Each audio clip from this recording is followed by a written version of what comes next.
Welcome back. તો સુરતમાં reels બાજુની કાપોદ્રા પોલીસે કરાવ્યું કાયદાનું ભાન. બ્રિજ પર પોતાની દુકાન અને કપડાના પ્રમોશન માટે રીલ બનાવી હતી. યોગી ચોકમાં આવેલા શોરૂમ માટે યુવક યુવતીએ રીલ્સ બનાવી હતી. યુવકે ટ્રાફિક પોલીસને ચેલેન્જ આપતો વિડીયો પણ બનાવ્યો હતો. પોલીસે યુવક પાસે માફી મંગાવી વિડીયો બનાવ્યો છે.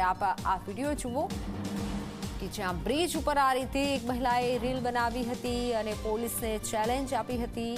પોલીસે હવે માફી મંગાવતો વિડીયો બનાવ્યો છે.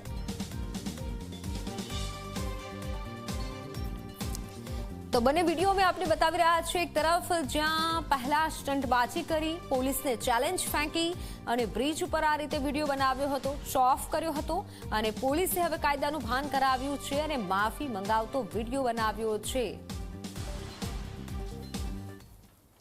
આપણે જે કાલે વિડીયો બનાવ્યો હતો પુલ ઉપર, એનો બહુ વિરોધ કર્યો બધાએ, બરાબર. અને મારી ભૂલ છે. આ વિડીયોમાં હું તમારી પાસે માફી માંગવા આવ્યો છું, બરાબર. એની જ વાટ જોતા હશો ને, કા હમણાં માફી માંગી લે એલાવ તો તમ તારે મોરો આવી જાવ, જે થાય કરવા માંડો. તમ તારે વિડીયો જ અહીંયા જ બનશે, જે થાતું હોય કરવા માંડો, મોરો. હવે આપણે જે કાલે વિડીયો બનાવ્યો હતો પુલ ઉપર, એનો બહુ વિરોધ કર્યો. આજથી 2 દિવસ પહેલા મેં મારું માર્કેટિંગ કરવા માટે ચીકુવાડી બીચ ઉપર વિડીયો બનાવેલો, જેમાં નીચે પેન્ટ પાથરીને વિડીયો બનાવેલો, માર્કેટિંગ કરેલું. આજ પછી હું કોઈ જાહેર જગ્યા ઉપર કે લોકોને તકલીફ થાય એવો